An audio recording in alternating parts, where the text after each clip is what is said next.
Welcome, everyone. My name is Clémence Dallaire. I am a professor at Laval University and a member of CASN Research and Scholarship Committee. I'm pleased to welcome you to this Lunch and Learn presented by CASN's Research and Scholarship Committee. The presentation in this series focuses on nursing workforce. I would like to start with a land acknowledgement.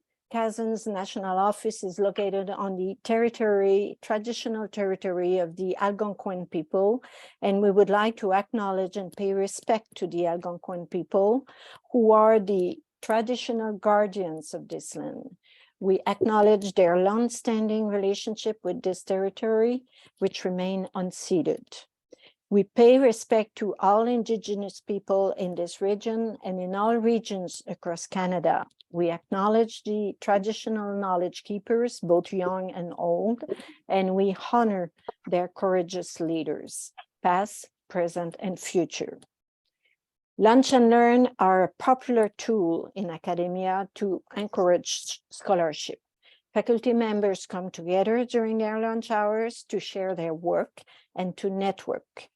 CASN's webinar series aims to recreate the collegial feel of the Lunch and Learn and is intended to serve as inspiration and a networking opportunity. Nursing faculty from across the country present on a scholarship project and discuss methodology, successes, or challenges they have encountered in their work. We will be recording today's session, and we will begin by a presentation from our speaker and conclude with 15 to 20 minutes of question and answer. And I will invite you to send your question in the chat or raise your hand when the moment comes. In this session, we will hear from Dr. Linda McGillis-Hall. The title of her presentation is Supporting and Sustaining Canada's Nursing Workforce. Linda, we look forward to your presentation. Thank you so much, Clémence. And can you hear me okay? Yeah. I just want to start out by thanking CASN for inviting me to participate in this, and just wanted to refresh everybody about these Lunch and Learns. They really are about promoting the development of the science of nursing and nursing education. We're trying to help build research capacity across the country with our nursing education colleagues, and foster scholarship between different Canadian Association Schools of Nursing members, and really support the development of nurse researchers and the nursing research community. What I'm going to speak with you about today is situated primarily on a study that is taking place right now that I had funded from the Canadian Institutes of Health Research through their operating grants program. And it was, I believe it might have been one of the last calls that CIHR held for COVID. And it was really about addressing the wider health impacts of COVID. And what we are studying, the study is currently underway, it's ongoing. What you're seeing today is very preliminary, and it's really focused on the education end of things from what we're able to distinguish related to education, related hopefully to this audience. But don't be surprised if you hear us giving other presentations later that are focused on different facets of what we're studying. And just who we are, when I talk about us as a team, myself, I'm a prof at the University of Toronto, Faculty of Nursing. Co-investigators on the study are Sherry Price. Sherry is a prof at School of Nursing at Dalhousie. Michelle Lalonde, who is an associate professor at the School of Nursing at the University of Ottawa, and Sonia Vizcarina, who is an assistant professor at the School of Nursing at McMaster. I also want to acknowledge the research officer working on this study, who had everything to do with getting the survey launched and is really our backbone and support for the study, and that's Candice McTavish. She's a doctoral student working with me at the Faculty of Nursing at U of T. And two of the research assistants that I have working through a work study program at the university, Jessica Haldane, who is in our Master's Health System Leadership Administration stream, and Megan McIsaac, who is in our clinical stream of the master's program at U of T. And they're the ones that have had the fun working specifically on some of the coding of the data that we're talking about today. So our overall study objective is to look at the current nurse experiences with nursing work and work environments. Sorry, I advanced, as we emerge from the COVID pandemic here in Canada.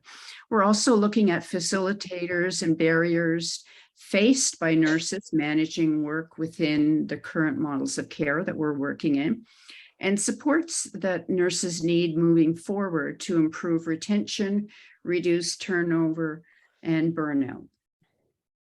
Our study population is broadly labeled nursing personnel, and the study includes registered nurses, nurse practitioners, licensed practical nurses, registered practical nurses, personal support workers, and we've got some registered psychiatric nurses from the provinces out west as well. It's a national study, and it crosses sectors and settings. Our study methods, it's a multi-method study. I can hear somebody echoing in the background talking, so we didn't say maybe turn your mics off. It's a multi-method study comprised of qualitative and quantitative components. First of all, we're running an online survey of nursing staff on the Qualtrics platform.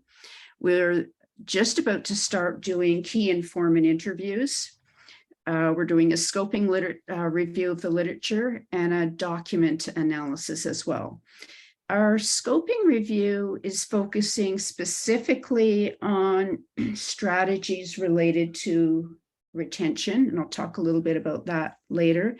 And our document analysis is focusing, I've done 2 or 3 articles in the past related to media portrayal of nurses during the different pandemics or crisis, H1N1, SARS, that kind of thing.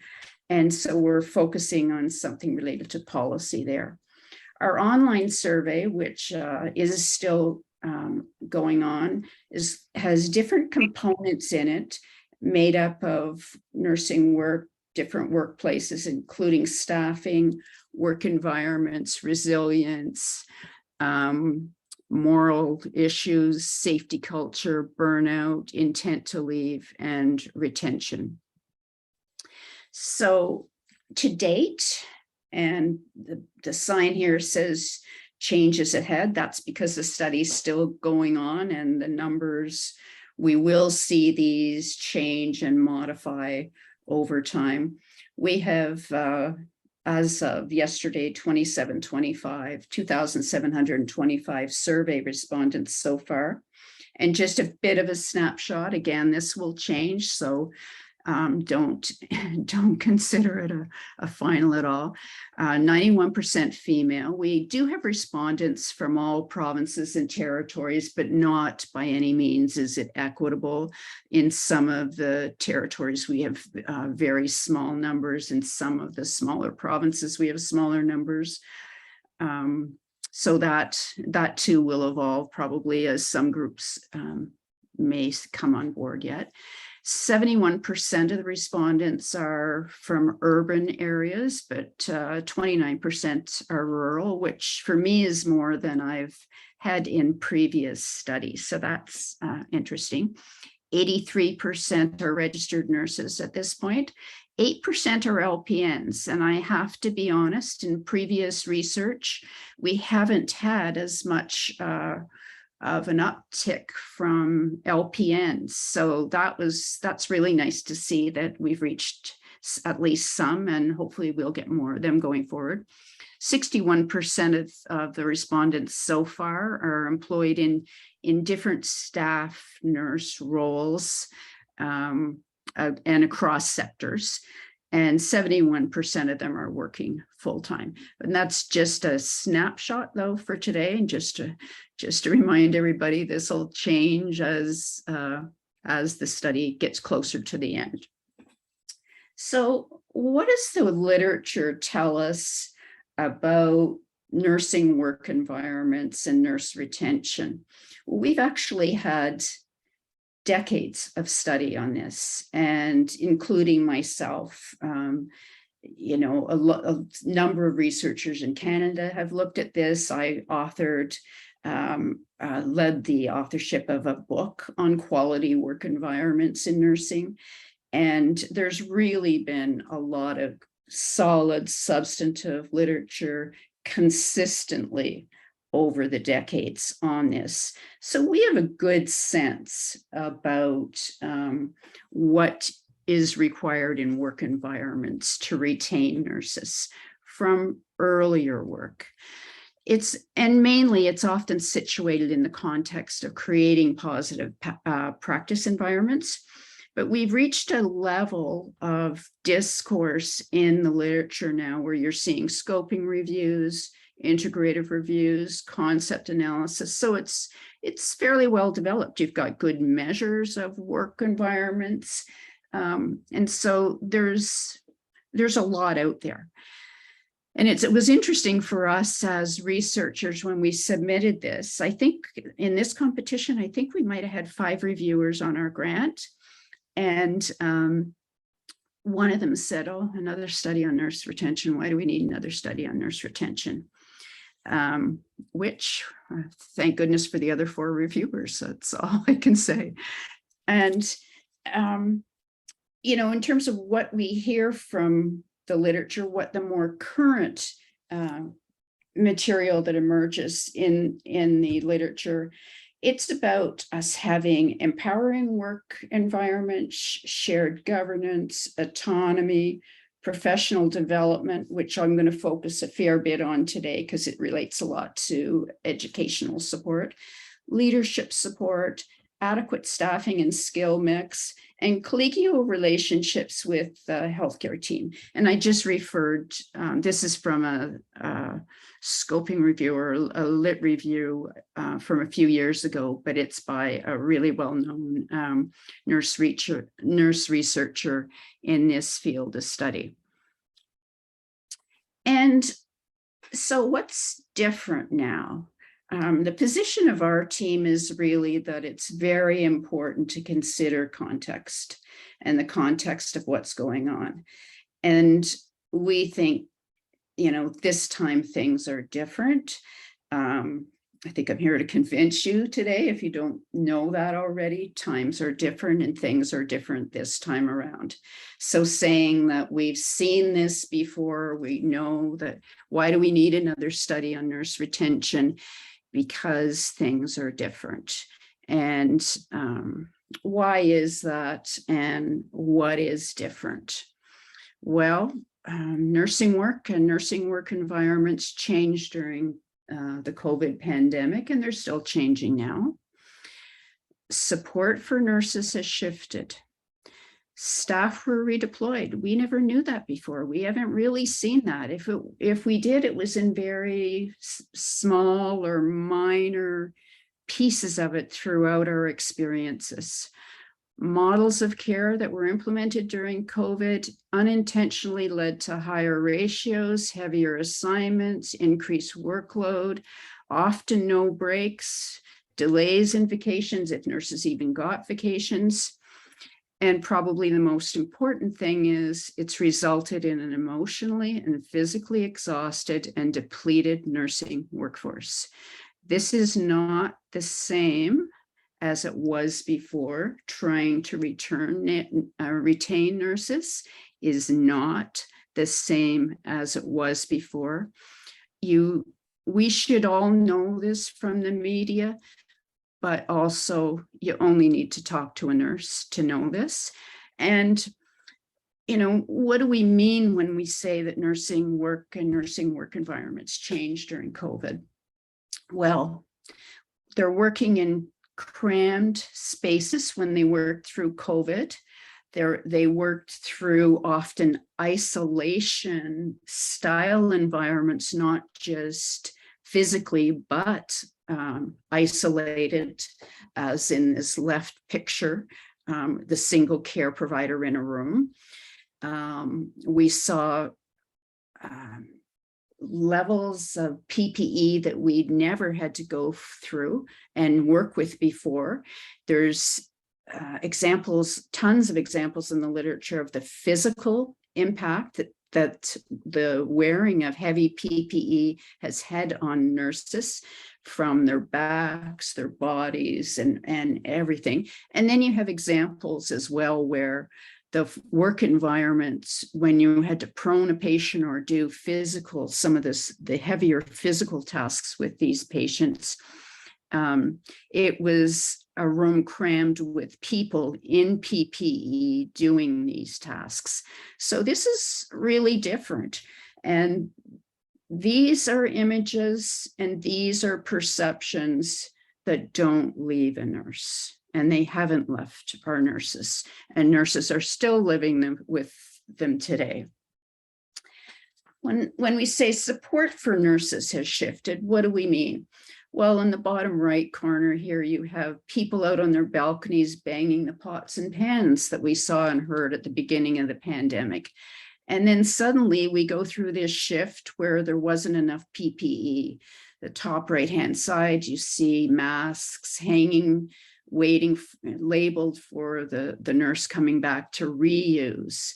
On the bottom left, you see pictures of garbage bags being used when we didn't have enough PPE. And in some provinces or areas, certainly in Ontario, we had the cap on salaries. So, nurses have the perception with Bill 124 in Ontario that really we were terribly undervalued and not being paid for the work we were doing. And so, but all of this was lived at a time when they were working at such intense levels. So the beginning of the pandemic, when you read the research and look at the literature from then, tons of support for nurses, people bringing food to the workplaces and, banging the pots and pans, to this shift to almost an isolation and less supports visible. Unprecedented levels of redeployment. And there's a lot of challenges with redeployment, and nurses tend to want to support and help how they can. Often they didn't have a choice. Certainly in a study I was doing, I heard from staff, I was voluntold. I didn't get to volunteer to go, but they did. They went, they did the work. They went into assessment pods. They went to wherever they were required. But it was something that I think as educators, it's probably not something we prepare nurses or graduates for in terms of what to expect when you go into a workplace. This hadn't been experienced before, and our nurses are still living through that, and it's seriously impacted perceptions of workplaces and work relationships. Our models of care unintentionally, and it really is unintentionally, they led to higher ratios, heavier assignments, increased workload, no breaks, people just dealing in these models where nurses were sometimes the lead of the team, which is appropriate, but they also were required to support a redeployed worker plus carry out patient care. Sometimes nurses are described not even getting to eat or go to the bathroom, or eating in their car on the way home, eating the lunch that they prepared. They are dealing with seeing things and living with seeing things that will never be unseen again. And these are images that they carry with them forever.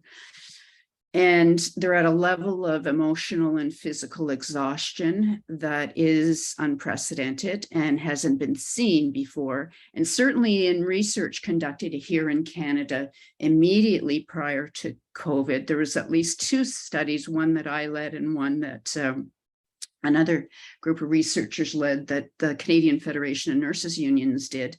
Both of those already talked about the workforce being at a state of burnout and high levels of job stress.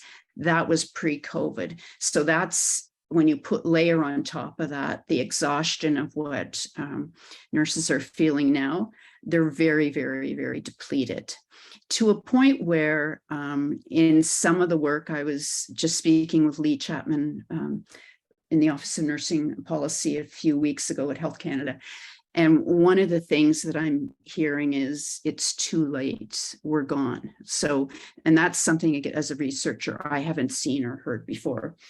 We're seeing more of nurses standing up for themselves. The 2 pictures on the left are from the recent New York Nurses Association strike, where 2 hospitals there went out on strike. 7,000 nurses went on strike because of contract negotiations.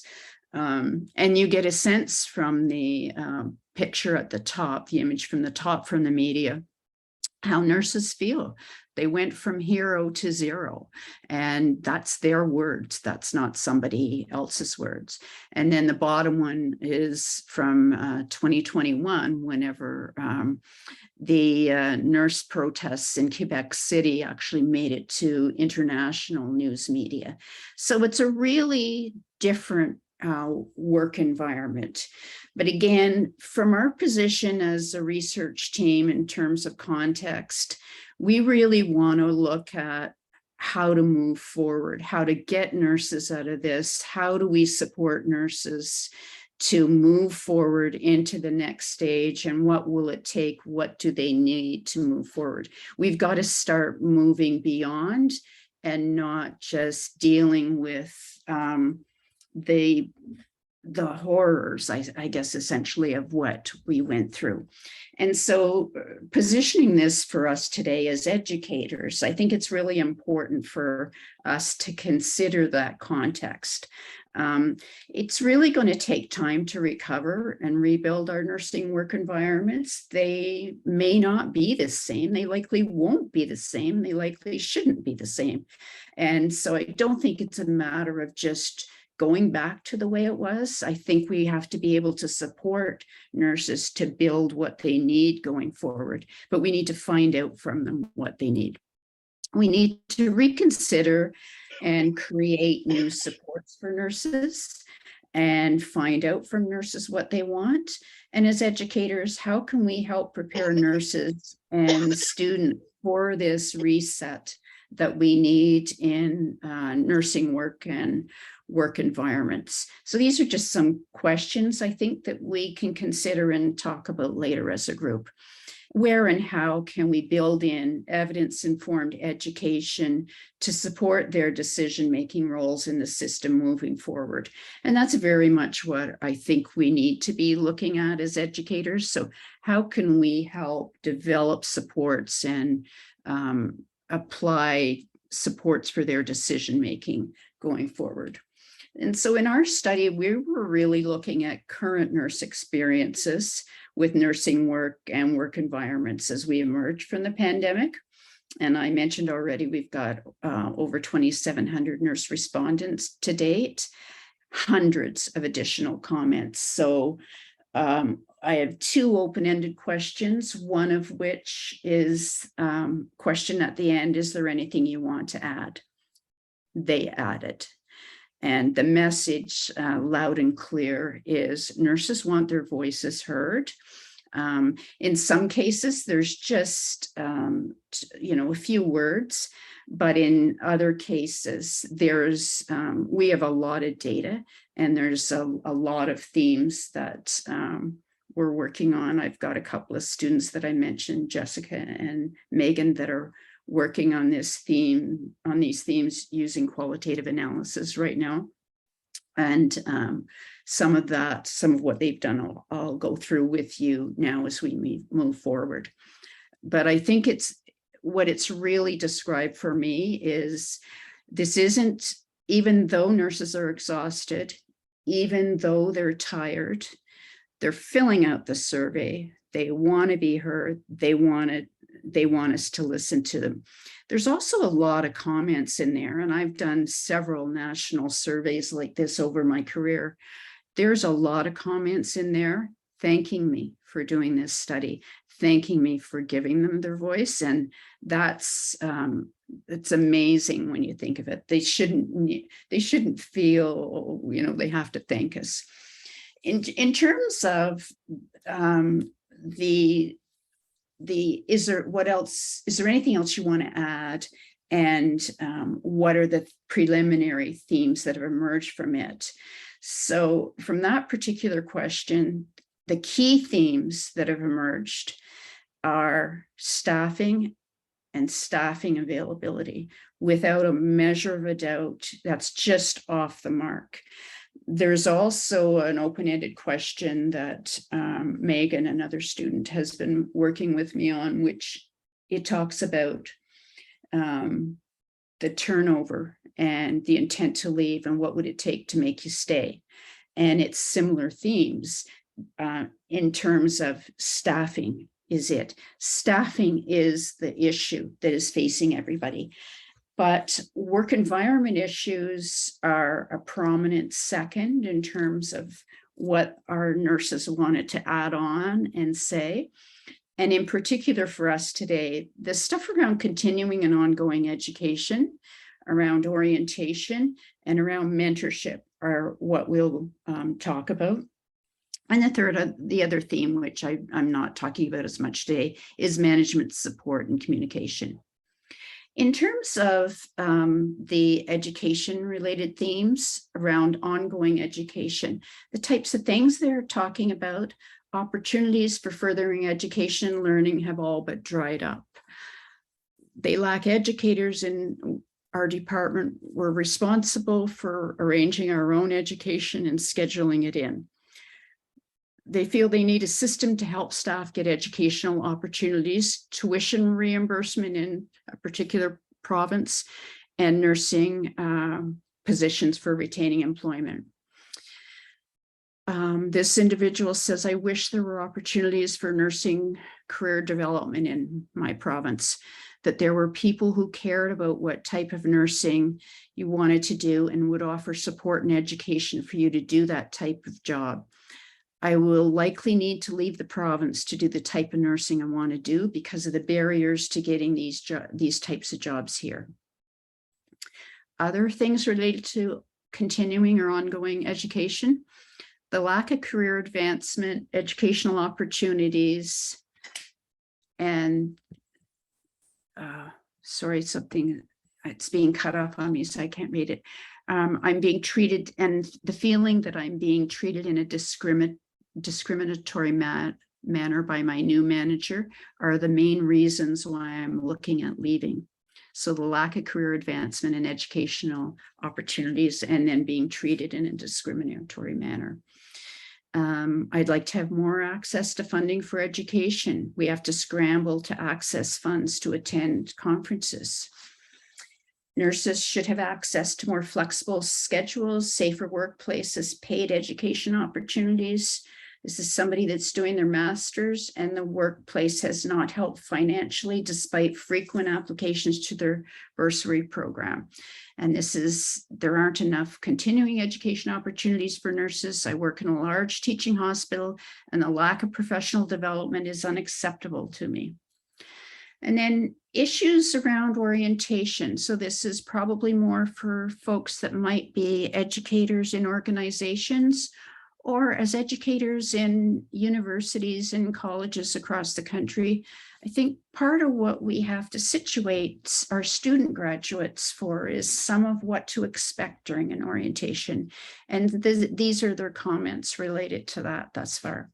I came into this job really excited about the work, the patients, and this specific area or the specialty area. I do love the patients and what I'm learning so much, but I haven't ever experienced such anxiety in my life before for a job, no less.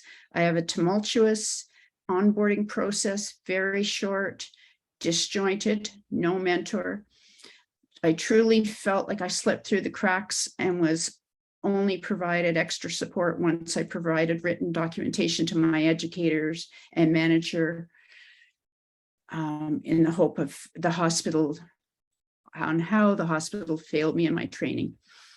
The next person says I was never orientated to the night shift due to lack of staff to orientate me. I hit the ground running and still have not received a proper orientation after 6 months. There's very poor orientation. There are very few mid-career and older nurses, and I am afraid that younger nurses are being oriented to the bare minimum necessitated by crisis, but are unaware that this is not or should not be how work is normally done. The next theme is around mentorship. We need mentorship in nursing. We need senior nurses. Given the role as resource nurses for the unit, we need to be able to trust the new nurse we're working with who has just been fast-tracked and haven't had the nursing experience yet due to the pandemic. There's no time for mentorship. This is not built in by my management at my site. There's no formal mentorship for new grads, novice nurses, and they are essentially being set up to fail. It's the mass exodus of the senior staff and no mentorship left for the young nurses that are part of this huge gap in our workforce. And I've added in one other one related to staffing and staffing availability, because I think as educators, we also need to be considering those bigger issues as well in how we educate and what we do, especially in our undergraduate programs. There's a disconnect with how we're taught in school to care for patients and what we actually do to care for our patients in practice due to short staffing, unrealistic expectations, and time constraints. And I think that's a really important point, and it's certainly in other research I've been doing more recently. That's a big issue that came out as well. So just in terms of prepping us for our discussion, implications for educators, I think we should be considering. This is just a snapshot, and I realize it's kind of a quick one to situate us for today of what's emerged so far from our work. As educators, we really need to ensure our undergraduate programs cover research-based evidence on the importance of positive practice environments for patients, nurses, and the system. We can't forget that. It really is important. We're recovering, and hopefully we're in a recovery stage, or we're going to get to one soon post-COVID. And we're going to need to really rebuild work environments. I think it's important that this get infused into our educational programs and our education of students as they emerge, so they realize it. And it could be that the evidence we're using needs to include a lot more from the COVID era to situate itself more currently with what is the reality probably for the next 5 years. We need preparation to bridge the practice to reality gap. Graduates that are adequately prepared for the realities of the work environment. They certainly get a lot of this when they're doing their practicums in clinical, but hopefully they're not just dealing with things on the side of a desk, or that they're actually getting good situational experiences as well, and that we're doing as much as we can as educators to let them know that the reality may not be a text reality. And it's really about, I believe, the underpinnings of nursing leadership at the bedside, and having our student graduates and graduate students, master students, advocate for nursing as a profession. And I'm sure as a group, we'll come up with other points for discussion and taking forward that are implications for educators. Our next steps, the online survey is continuing. We'll be conducting key informant interviews using some of the information that Jessica and Megan are pulling together from the survey. We will set up a set of come up with a set of interview questions for key informant interviews around what are the key issues the nurses are facing, and go forward from there. We'll complete our scoping review and document analysis, and then work with key stakeholders on what the key messages are, hoping to inform policy and workplaces going forward. And our survey is still open. And certainly anybody that's interested, the website is listed here at the bottom. I'm not sure if the little links work. When I just played with them, they didn't, but that's all I have. And I'll turn it back, I guess, to Clemence to lead the discussion. Thank you so much, Linda. It was very, very interesting. There is some comments in the discussion and some questions, so I will invite those who wrote those comments or questions maybe to ask directly your question to Linda.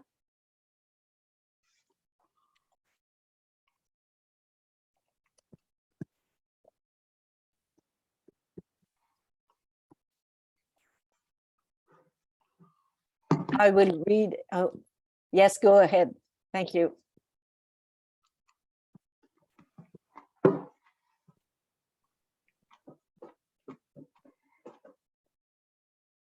So if not, the first comment was, as written, was surprised why only 8% of LPN group. And the question is, are we inclusive of various union groups to attain greater cross-section of this group?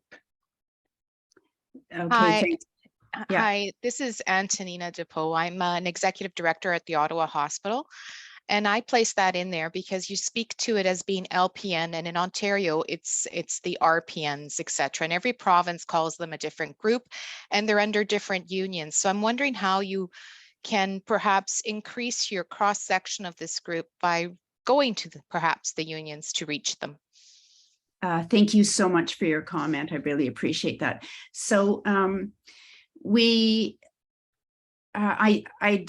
thought I did mention, I'm sorry if I didn't, LPNs and registered practical nurses in Ontario and LPNs across the other provinces, yes, is what is included here.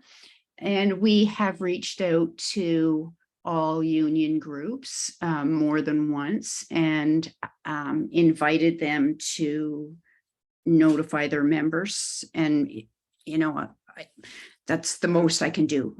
But I appreciate your comment. We are trying, we have really tried. And I'm being quite honest when I say getting 8% of response. You don't see a lot of literature from that includes LPNs, and in broader surveys like this. And I think it's important to include them, and we have tried. We have reached out to union groups and attempted that. So thanks for that. If you've got any specific suggestions, feel free to email them to me, and I will definitely reach out to them. Thank you, Linda. It's a great study. Thank you. Just wondered if you included the unique experience of BIPOC nurses in supporting. Yeah. So Carrie, are you able to comment further, or are you still on the line, or?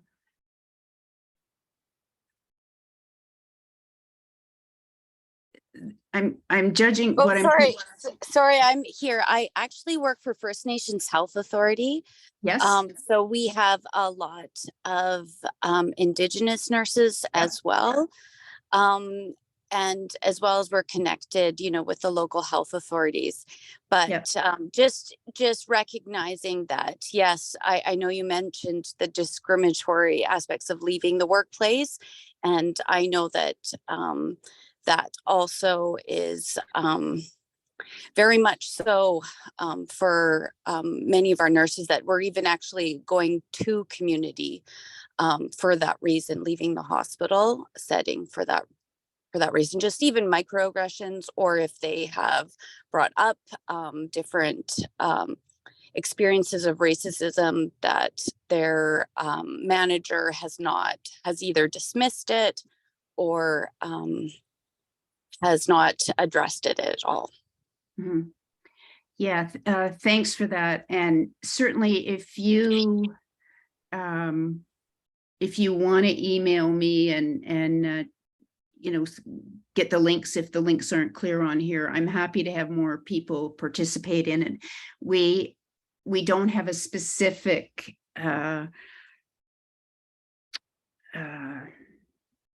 sub-survey that looks at that specific, but we have a little bit of data. Not a lot of data has emerged around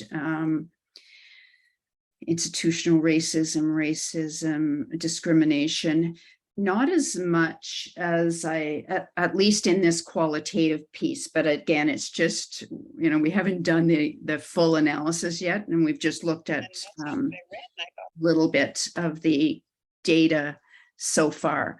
But certainly if there's any, you know, if you want to send the link out to anybody and have anybody else, any other groups participate, we did send it out to Indigenous Nurses Association.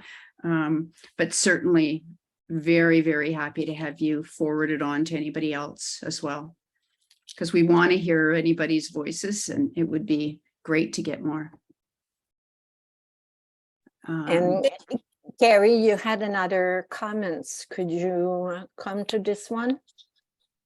Yeah, my just question, it was that here in BC, we're having, because of the nursing staffing shortage, a lot of our local health authorities, including First Nations Health Authority, is hiring agency nurses, and it causes a difference in the workplace. And it's also some of the nurses have just saying the value, like feeling valued, because the health authorities are willing to pay them a lot more, as well as housing, and as well as that they're not invested in the community. So this is really happening around in our rural and remote communities. And I was just wondering if that was something. Yeah, it showed up a little bit. It's not something I brought in for today's focus on education, but this is actually an emerging, you know, workforce researcher here, really interested in this. This is something that is emerging. I'm not going to say across the entire country, but I'm definitely hearing about it. And I've had a few students they've been sending me the links and the snapshots of some of these ads of how much nurses are getting paid to go and work locums or do this. Travel nursing is starting to emerge a fair bit, and it's kind of emerging out of agency nursing, and nurses are making a lot of money that way. But in a sense, it's creating different layers in work environments. So you've got the staff nurse that's full-time that goes in every day, you're very short-staffed, and you're getting somebody come in that's getting sometimes double or triple your salary. So it's causing a lot of inequities and differences in the workplace that we haven't seen before. I think it's a really important issue, but it's just been starting to emerge, I think, more recently towards, the last stages of the pandemic that we've been going through. So I appreciate you bringing that up. And it's something, it has shown up a little bit in some of the comments.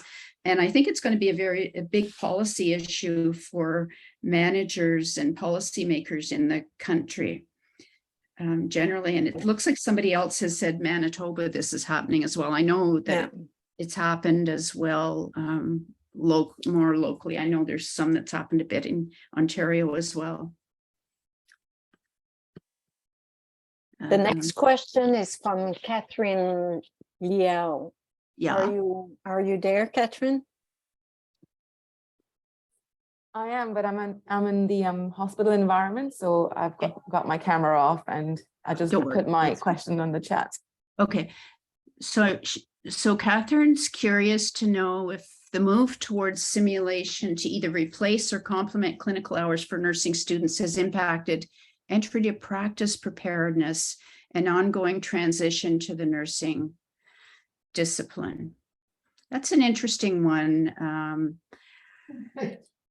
For sure. I mean, that's not something that's shown up in this study so far. It might be something that CASN has seen, and I don't know, Clemence, if any of you from the board have seen that. Certainly, I know from literature, from something else I'm working on right now about simulation being considered an effective tool to replace clinical time. And I don't know. So has that come up at all with CASN? I was going to maybe add another sentence, only because you mentioned about the reality about, what educators can do in order to sort of prepare a nursing workforce that is prepared for the realities of nursing. And I think as a nurse educator, we aren't preparing nursing students to face the reality of, what the clinical environment is or what the current healthcare system poses. And obviously, I know there are two schools of thought with simulation. There are some people that, there's a very contentious topic. So I just wondered whether you've seen any patterns where simulation may have contributed to the, to the sort of the current workforce culture. So it's certainly not shown up in this study at all. And it's just because of some other work I'm doing where I've become more familiar with it, and certainly, and this is work with some colleagues in the US that I'm doing, and it's perceived as an adjunct in a positive manner. It isn't perceived as a taking away of, at least from the work I've seen thus far. So I'm just not sure about whether CASN would see it differently. I think it's on anybody's mind, and in Quebec with the rate of failure at the exam to get, so there is a lot of question raised, but to my knowledge, there is no answer provided. Maybe at the next nursing education conference in May, there would be a presentation about that. Yeah, that's interesting. Yeah. So I think we could go to Carmen, who has two questions. Carmen, could you ask your questions? Sure. I have two questions. Thank you. First of all, thank you so much for your study. I think it was very interesting. I think a lot of us nurses at the bedside, when we're working during the COVID time, we're working in a not very positive environment. So I was wondering, as for teaching and nursing education purposes, what are we teaching students about work culture, or even how to be resilient in working in negative cultures? And number two, I think we're getting a lot of insight about how frontline nurses feel and how they feel not valued. But what is the nursing leadership and healthcare organizations saying about these challenges, especially these middle managers that are having issues with retention? Mm-hmm. So I think these are really good questions. And I mean, as an individual and as somebody that works in this area, I think from the research I've done, from speaking with nurses, I am led to believe that we could be doing more as educators in schools of nursing to talk to the students and provide them with education that's kind of evidence-based about how to contribute to a positive culture. I mean, there is a lot of literature out there. There's decades of literature about the importance of positive practice environments, but there's this huge paradox right now. And I think that's what you're describing as well. It's the two of them aren't meeting because of the intensity of the work environment. And the intensity it's short staffing, but it's also the type of patient is sicker. People didn't get seen for two to 3 years, and now they're showing up sicker into a hospital and being admitted with more complications. So there's the clinical weight and difference in workload, in traditional workloads. Plus there's this exhaustion of dealing with and working through COVID.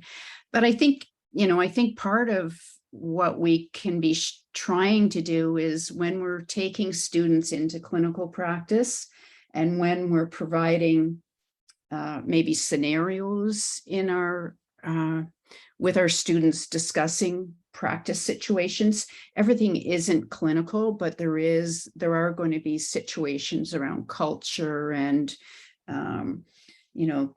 how you maintain your resilience, how you as a nurse work. Those are things I think we need to build in, if we don't already have them, into our curriculum.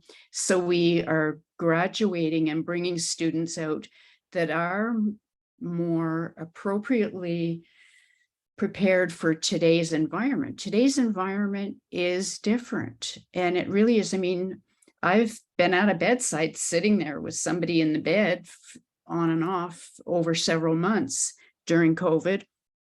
And it was brutal. I couldn't blame anything on a nurse or nursing practice. It was just the way things were.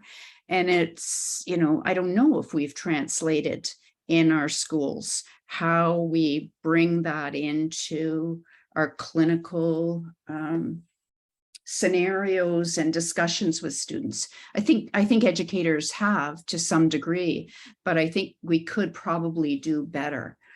And it's the coming out of this and what nurses need and want in terms of support at the bedside that I think that we're struggling with and that we need to work through better. I will go over 3 comments and get to Dudette, who made a comment that is in line with what you just said. It appears to me that most of the burden are on nurses and nurse educators to make the changes to fix the problem post-COVID. Is there any information coming up in the study that nurses think the government needs to do help with their working conditions? I'm just rereading it now too.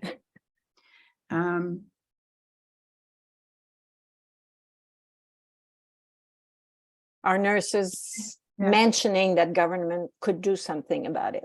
And it's not only nurses. Yeah, I mean, there is a general sense, and I think this is going to be provincial or territorially linked. I mean, there are a lot of comments in there about things like Bill 124, where there were caps that the government brought in, changes that impeded nurses. So, and there are different things related to different provinces that it's clear, they clearly talk about different working conditions. So that shows up, yes, but there's not any one thing that anybody has identified other than, the government needs to do in terms of working conditions. Working conditions usually aren't a government issue. They're really workplace or work setting or health region. They're conditions usually that are set by the place. but things like salary came up in this study and is emerging in this study as a key issue for sure. And that is often linked to government as for sure. But most of it isn't saying the government needs to do anything, at least in this study. This most of what relates to working conditions are things that are within the realm of the employer. Thank you. Lydiana, are you there for your questions? Oh, that's a really good Yes, question. Are we thank still you. educating people in a siloed environment? Yeah. Yeah. Yes, Linda, so I'm just wondering if it's time to really make sure that we create the environments where that's expected, because if people get used to it in their learning, they will know what to advocate when they go in the workplace. Yeah. That's a really good question, you know. And when do students learn to work together and problem solve together? And I mean, the people that work on Sherry Price, one of the co-investigators, is very big in interprofessional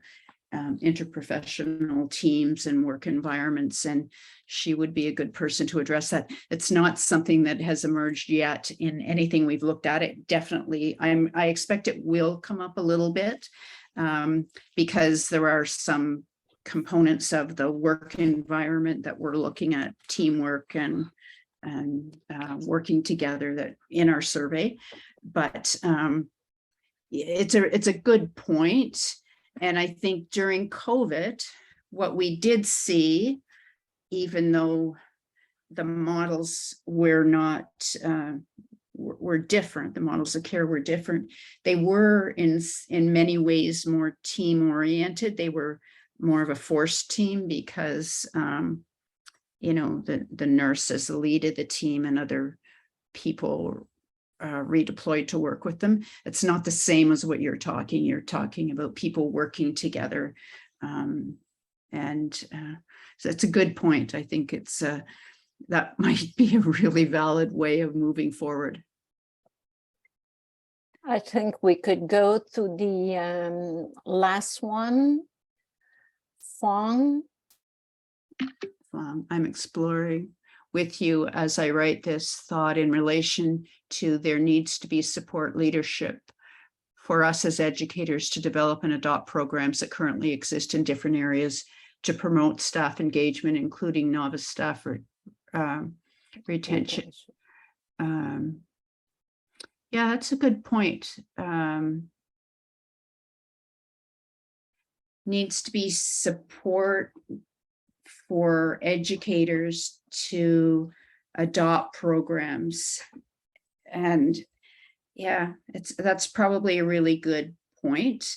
I hadn't thought of it yet, so I appreciate you bringing it up. It's just educators are another group that tend to have things piled on, in a sense. You know, we need to still, educators need to do this and educators need to take on more. And I think that's a really good point. And she added monetary incentive is just one aspect, and I think it's clear.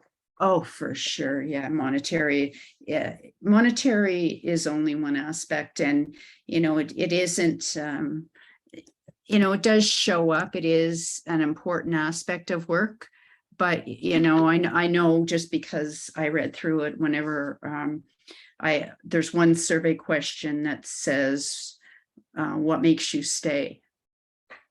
And what makes them stay? What's making them stay at their work is the people they work with and the patients. Right off the map, that's the two things that are making people stay in the workplace. So opposite of leaving. So the money is further down the list for sure in terms of what's making nurses stay, at least in this study.